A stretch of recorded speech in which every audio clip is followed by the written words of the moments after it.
Good morning, good afternoon, good evening, wherever you are, whenever you are. Hello, thank you for watching my videos. It's Mike. It's May 6th, 2009. If we are to believe the news, the worst of the credit crisis is over. So saith the National Post this morning. Give some credit where it is due. Never mind the fact that due should be spelled D-U-E, but I guess I'll just have to write a letter to the National Post. Hopefully their editors will catch up. But anyway, that is what the banks are telling us. Shall we believe it? The credit crunch is therefore easing. Oh yes, is that true? Over in the UK, consumer confidence is at its highest for 2 years. The nationwide consumer confidence index rose by 8 points to 50 in April, the largest single monthly rise for nearly 2 years. Nationwide said that consumer confidence is returning amid signs that the economic decline is beginning to ease. In the States, Bernanke sat in front of a congressional committee and basically said, "We continue to expect economic activity to bottom out, then to turn up later this year." Is that right, Mr. Bernanke? In his most upbeat assessment in a long time, from the New York Times, Mr. Bernanke said a wide array of indicators, from consumer spending and house sales to a revival in the credit markets, now suggested that the economy was stabilizing. Of course, then he went on to say, but we must be careful. Things can change very quickly. This week, of course, today, in fact, Legatus begins its 3-day retreat in Washington, D.C. Their big thing, of course, this week is they're having a ProLife conference. A number of the sessions from this week's Legatus meetings will be held in private. Let's see what happens over the next couple of days. What else is going on? Well, of course, the Fed chairman, I've linked his official statement here. Basically goes on to say things like core PCE inflation, that is, prices excluding food and energy, dropped below an annual rate of 1% in the first quarter of 2008. Okay, well, I think that should be 2009, but never mind. When retailers and auto dealers marked down their prices significantly. So, as predicted, we are beginning to see deflation of asset classes. However, what about food? Of course, the official figures neglect to mention food inflation. From yesterday's Financial Post, Loblaw checks in better than expected result. Now, Loblaw is a Canadian supermarket chain. Profits soared 73% at Loblaw Companies Limited in the first quarter, admittedly flattered by food price inflation. That looks interesting. Partway through, we can see that overall, the Brampton, Ontario-based company said internal retail food price inflation was below the national food price inflation of 9%. So the national food price inflation in Canada is currently running around 9%. Of course, this is the official figure. No doubt real figures are actually higher. Of course, that's just Canada, people say. What about the rest of the world? Well, further down in this article, they do indicate the food inflation trend is global. Market researcher TNS reported last week that sales at British grocery chains grew 6.2% in the 3 months ending April 19th, compared with the same period in the year earlier, spurred by food price inflation. It's going to get worse. Now, of course, Bernanke also went on and said a number of other things in his little economic outlook.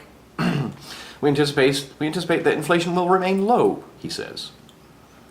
Of course, we have to ignore food price inflation and energy costs, which for some reason seem to be going up. I noticed on the weekend, last weekend when I was here, fuel prices here, a gallon of gasoline was, a liter of gasoline was roughly 79 cents, Canadian cents a liter. And then on the weekend there was a flyer pop through said that Canadian Tire would have a special 5-cent off day on Tuesday.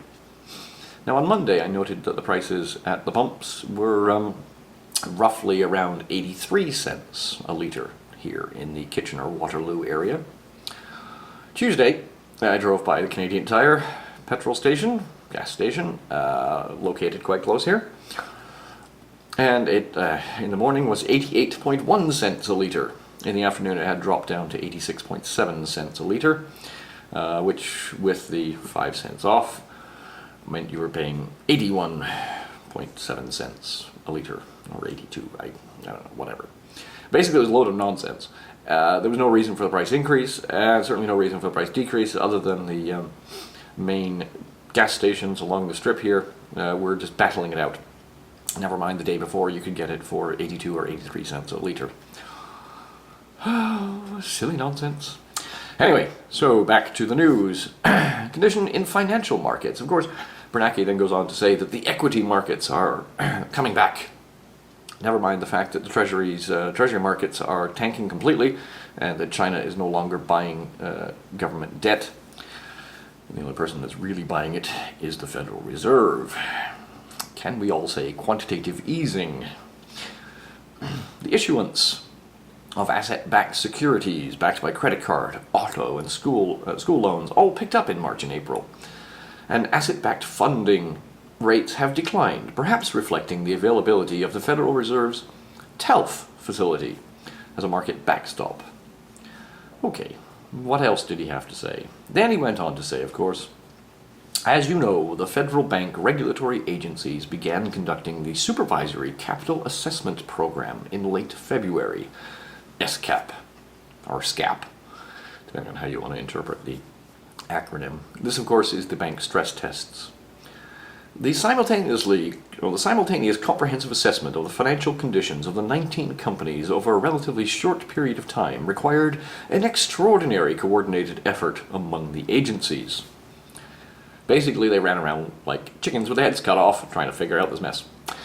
The purpose of the exercise is to ensure that the banks will have sufficient capital buffer to remain strongly capitalized and able to lend to credit-worthy borrowers, even if economic conditions are worse than expected. Yeah. Reported last night in New York Times, Bank of America will need $35 billion cushion, stress tests to show. Now, partway through this, they say something along the lines of,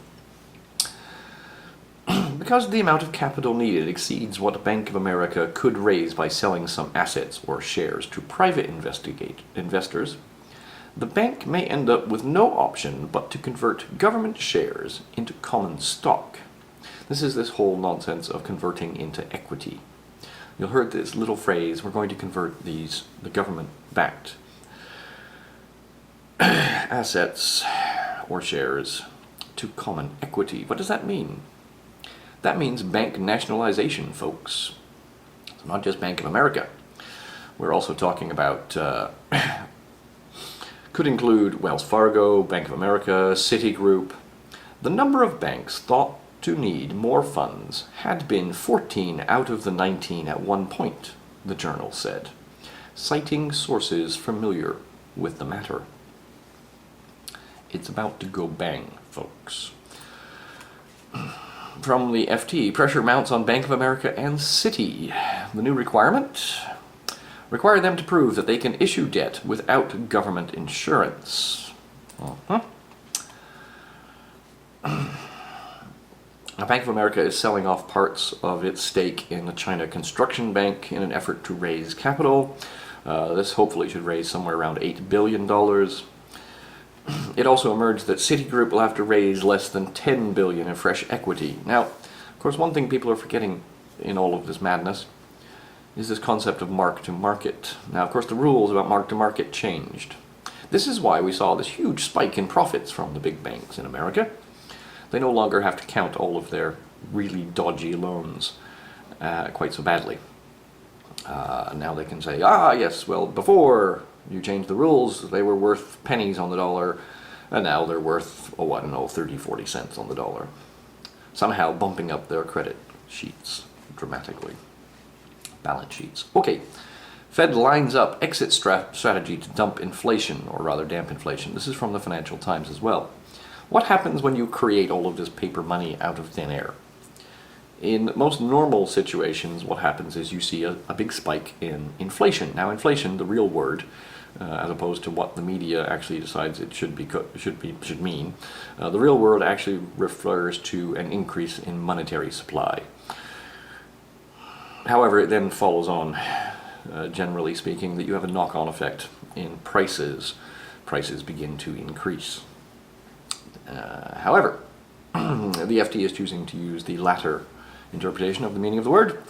The Federal Reserve is focused like a laser beam, quote, on an exit strategy to ensure its extraordinary efforts to stimulate the economy do not end up fueling inflation, Ben Bernanke said on Tuesday. We have a plan in place, the Fed chairman said. We are trying to strengthen and improve it. In other words, the plan's not very good at the moment, but never mind. They'll work something out. Just trust them. Yes, just trust the Fed. Go on, do it. His comments come amid concern that some economists and politicians that the US central bank could be caught on the hop if tentative signs of economic stabilization morph into recovery. We'll see. Also, from the FT, conflicting signs on the road to recovery. The financial markets reached a significant milestone on Tuesday as a key interbank lending rate fell to a record low. These are the grass shoots. We're beginning to see the grass shoots coming up. Here they come. Don't believe a word of it. Things are going to take an awful turn this week. Chrysler creditors ordered to reveal identities. Interesting story in the FT. There's a bunch of creditors who are going to be looking for money from the bankruptcy of Chrysler, and they've been trying to remain anonymous. The judge has said, nope, no can do. Toronto Dominion Bank report today in the FP, Financial Post, here in Canada. The US dollar will fall significantly over the course of the next 12 months, according to a special report from TD Economics. The currency is overvalued for one reason alone, a continued rise in the US public debt by 10 percentage points over the past year relative to the country's main trading partners, according to the report.